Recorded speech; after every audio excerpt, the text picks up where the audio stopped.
me try it again. I will make again another matcha.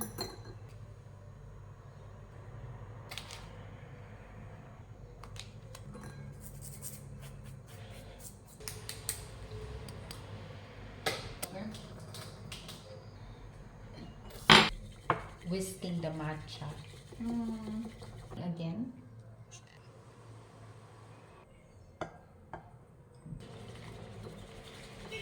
May napanood ako pagka nag-whisk ka na daw ng matcha.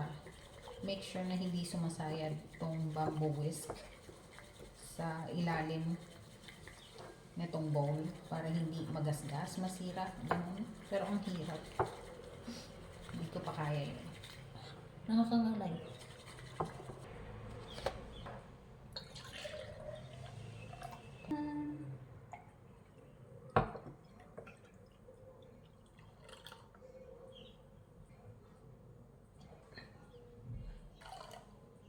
Let me mix it.